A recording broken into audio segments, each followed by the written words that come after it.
students, welcome back to the online classes of physics. This is your name, Miss, back again with the new topic, metals and non-metals. We have learned about the physical properties in our previous class, yes, and in today's class we are going to learn about the chemical properties. In physical properties, we have learned about the structure and how their appearance is, what are they, how does they appear, are they obtained, yes. But in today's class we are going to learn about the chemical properties, that is how they are, what is the result when they are reacting with some of the other oxygen, we have water, and how they are reactive in the acids and all. So we're going to know about it in today's class. So your chemical properties is a kind of like a property which helps us to know the exact whether it is the metal or non-metal. So here comes the reaction with oxygen. First one, we will see whether how the metals and non-metals react with oxygen. So what we will do, we will take a metal, that is magnesium. We will take a metal which is magnesium, and we will take a non-metal which is sulfur. Okay, which is sulfur. So what we are doing, we are just taking this silver white sheet of magnesium. Now where before before doing anything to it, its physical appearance is silver white sheet. Okay, it appears to be silver white in color sheet. Okay, and sulfur, when we have taken, it will be yellow in color, yellow color powder. Now what we are doing, we are just taking this and we are burning it. Okay, we are burning it separately, we are burning, not together, we are just burning. First we will do an experiment with magnesium, that is metal. Then we will do with non-metal, that is nothing but sulfur. Okay, first we will do with metal, then we will go with non-metal. Fine. So when we have burned this magnesium, silver white sheet of magnesium, it has changed into white ash. What it has changed into? It has changed into white ash. So what is happening here, how it is changing into white ash is nothing but this magnesium is reacting with the oxygen when we are burning. Okay, when we are burning, how it is reacting? So let me explain you like this. So what is happening, this magnesium which is silver white sheet, okay, which is silver white sheet. Okay, now what is magnesium here? When we are burning it, it is reacting with the oxygen. Yes, then it is reacting with oxygen. And what is the result that we are getting? The result which we are getting is the oxide of magnesium. Okay, magnesium oxide. Okay, this is nothing but magnesium oxide. So what is this now? What is this now? Which color it is? It is nothing but it is a white ash. Okay, so it is nothing but a white ash. So what is happening? Magnesium which is white, silver white sheet, when it is reacting with oxygen, when we burn, it will give us magnesium oxide, which is white color ash. Okay, now what we will do, we will just take this, we will just mix this with water. We will just mix this ash in a dilute water. We will add some dilute water and we will make a solution of it, and this solution we will test with the litmus paper. We have learned in our acid and bases, right? Litmus paper. In that, what we have learned, that when the red litmus paper turns into blue color, what is happening? It is basic, right? So what we will do, we will react this magnesium oxide, we will add in water. Magnesium oxide, we will add some dilute water and we will make a solution. Okay, we will make a solution. Now this solution we are testing with litmus paper. What we will observe, that the litmus paper, that the red litmus paper turns into blue litmus paper. Okay, so that means the metal oxide, whatever is formed, that is the metals are basic in nature, right? They are basic in nature. Now we will go with non-metal. This is metal. I hope it is understandable. Magnesium, when we are burning it in the presence, that is in the presence of oxygen, this magnesium will be converted into magnesium oxide.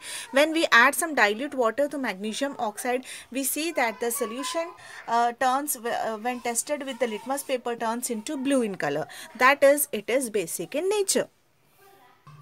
Now in non-metal, what we are taking first, we'll take with sulfur. Okay, now sulfur, this is nothing but yellow powder. Sulfur is yellow powder. So when this powder sulfur is heated with oxygen, okay, is heated, the oxygen will combine and they will give one this colorless gas. Okay, so this will give you a colorless gas. So what we are doing, we will not allow this gas to evaporate. We have immediately we have to just shut it with the close it with the lid. Okay, cover the tumbler with the lid. Simply whatever in a container we are taking the sulfur, right? We are burning it. Then simply we are leaving one spoon in it. Okay, we are just taking a container. Then in this container we are taking sulfur. Okay, and we are placing one metal spoon here.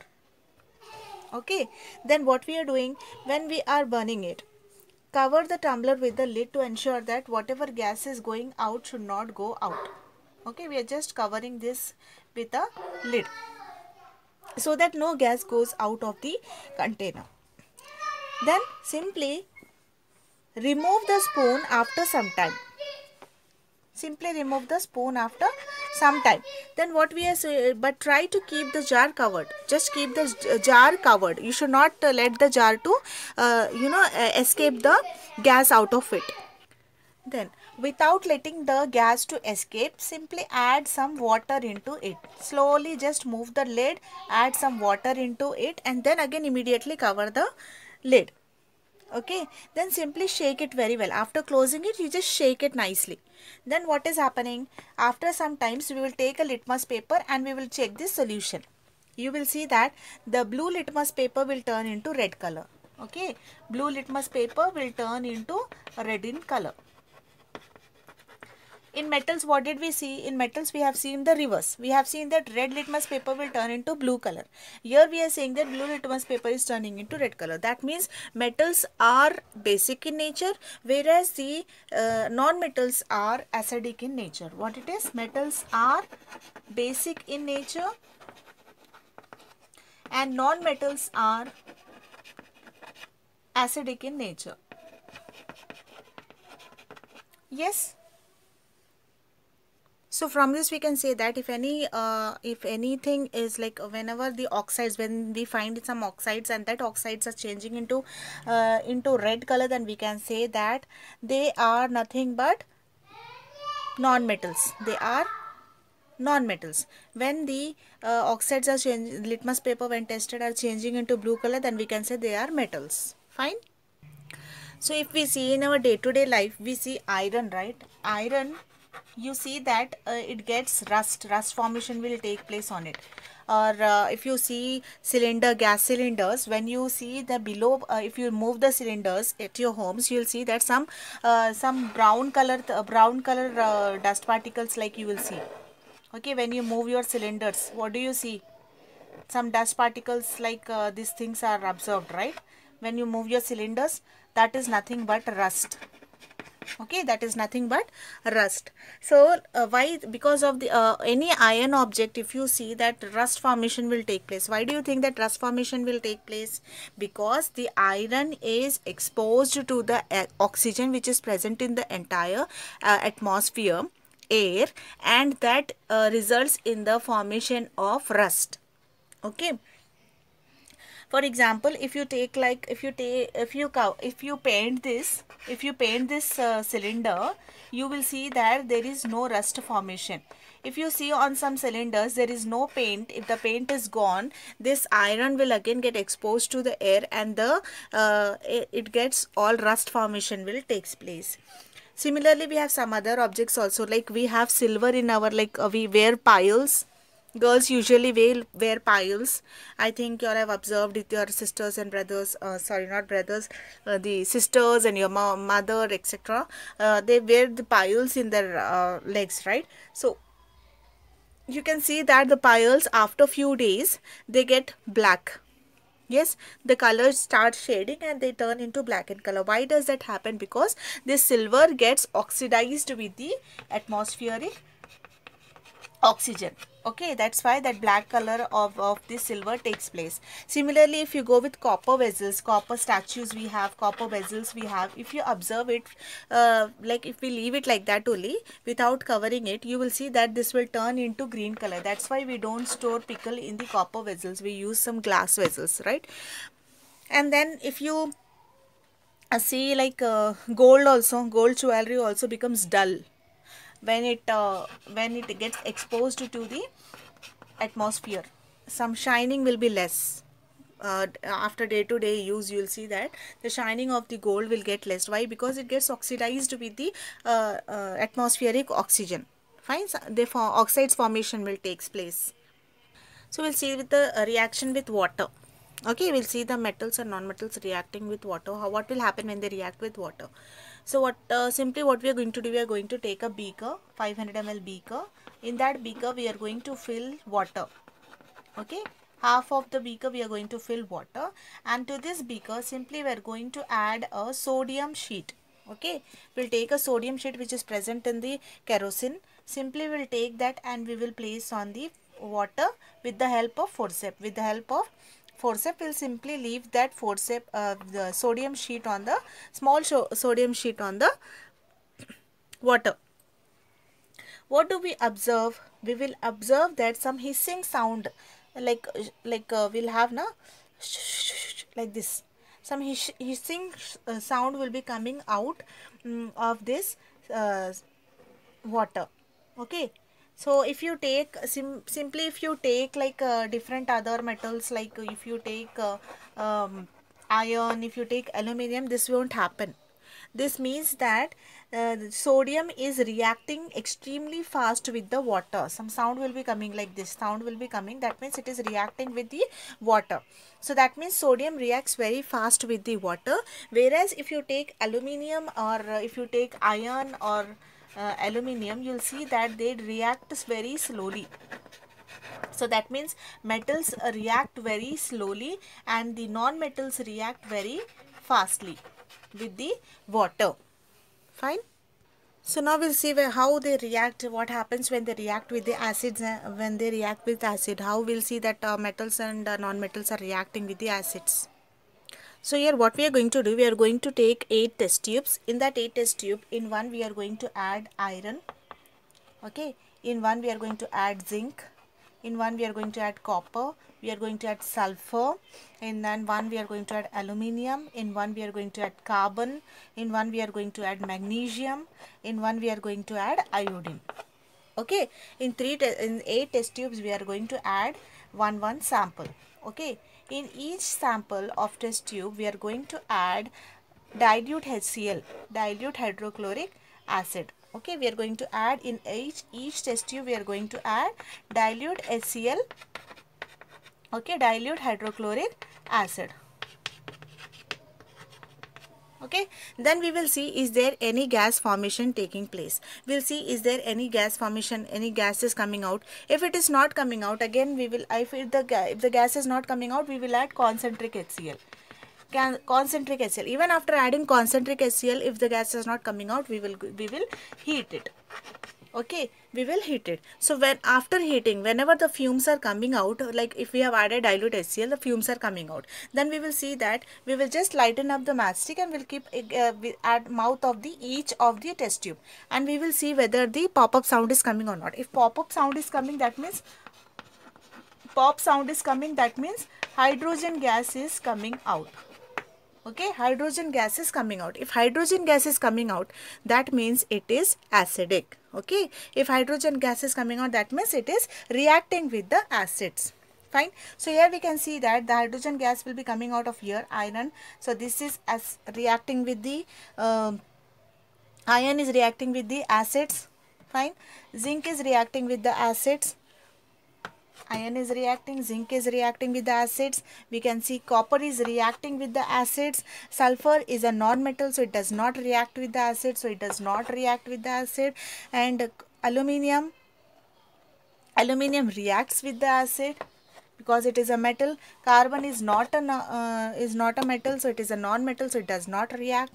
We see magnesium is also not reacting. It is not that all metals react with the acid, but there are some non-metals which do not react with the acid. Like we have magnesium which does not react with the acid, and even iodine, that is non-metal, it does not react with the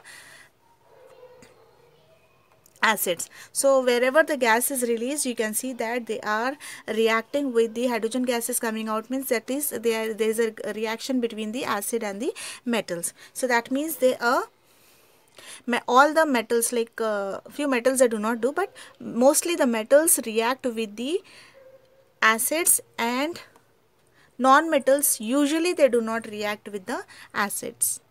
Let us see the reactivity of the metals. How the metals are reacting, let us learn. So what we are doing, in we are taking 6 beakers, and in that we are filling with water. Okay, we are filling this with water. We are filling 500 ml beaker. We are half of the beaker we are filling with all the beakers we will add water. Okay, now into this water we are going to do some experiment. What is that? To one beaker, suppose this is A, B. In this both the beakers we are going to add copper. Okay, we are going to add copper sulfate. Okay, and this is your C and D, and in both these we are going to add zinc sulfate.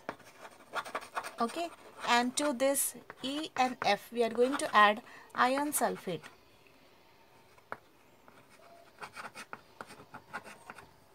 Okay, in these two beakers let us see what is the observation. With one spatula we'll just simply add few like copper sulfate, zinc sulfate and iron sulfate. Now we will observe what is the change in between these beakers. Now to this what we are doing, we are adding zinc granules to the A and B beakers.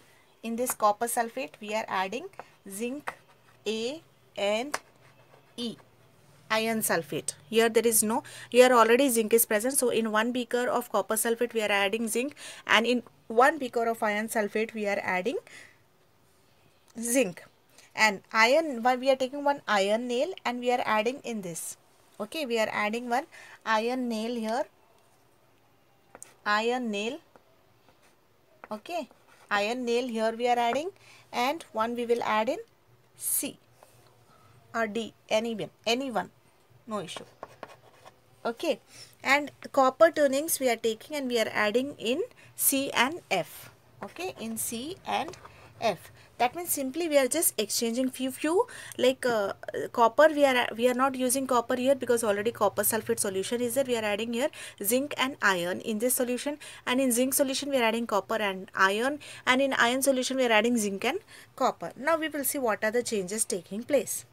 Okay, if you see the beaker A, you will see that this white color solution turns this solution, this is brown, copper sulfate means blue in color, it will change into white in color. Okay, copper solution changes into white color. The red mass of the copper gets deposited at the bottom of the beaker. Okay, here it gets deposited, the red color gets deposited here. And if you see the B, there you have added iron, red copper deposits on the nail. You have placed your nail, right? So it gets, the whole copper goes and deposits on the nail, and leaving the solution, this solution will be into light green color. Okay, light green color. If you see in this zinc sulfate solution, both the zinc sulfate solution remains unchanged. There is no change here. So there is no change here. And in zinc, where we have added the zinc in the iron, you see that zinc displaces iron and it will become zinc sulfate. Okay, it displaces iron and it will become zinc sulfate. And here if you see copper, there is no change. Here you find no change. So what have we observed? Here the zinc will change the solution into white and all the copper gets deposited here at the bottom. Whereas here the iron on the nail, iron nail, the copper goes and gets deposited here and all the solution becomes light green in color. Here you see in zinc sulfate you have added copper and iron, but there is no change. Whereas here the iron replaces the zinc replaces the iron and it forms iron sulfate solution, and here in copper there is no change. So with this we can say that the zinc is most reactive metal. It can replace a less reactive metal. So it is most reactive and it can replace less reactive. Whereas copper or iron forms, it doesn't change. It is a least reactive. So similarly less reactive ions cannot displace the zinc for the zinc sulfate solution. So we can write the reactive orders are nothing but zinc is more reactive, right? Zinc is more reactive than iron, then copper. Yes. If we see the uses of metals and non-metals, we see that there are three non-metals which are used. Sulfur is used, sulfur, carbon and tincture, iodine. Okay, sulfur is used in the fireworks, crackers, gunpowder, mastic and antiseptic ointments. It is found in onion, garlic, eggs, hair and nails, etc. Carbon, activated carbon is used in decolorizing agents and also it is used in water purifying system. Tincture iodine is used in medicinal purposes. Whereas if you see with the uses of metals, you can learn that the metals like gold, silver, copper, these are all used in the jewelry purposes. If you go with the silver foils, you see that they are used in the decoration purposes. If you see aluminum foils, we use those in the packaging of foods. We use them in the packaging of food so that it can be hot. Yes, and then if you see the aluminum and copper mixtures, they are used in the currency of making the coins, the rupees which we use, coins which we use, they are made up of those only, and medals and statues. And if you see zinc and iron mixtures, they are used in making of iron sheets. Most of the agricultural instruments are also made by the iron, like we have the plows and we have the hammer. All these things are made up of iron only. And you see the agricultural instruments as well as the electrical appliances, automobiles, satellites, aeroplanes and cooking utensils, machinery, decorative materials are all made up of metals. So I hope this was clear. With this we end up with the topic, with the lesson metals and non-metals. If you did not understand, try to go with the lesson twice, and after very important, after going through the video, please kindly go through the textbook. Try to revise the whole textbook lesson. Okay, thank you for watching.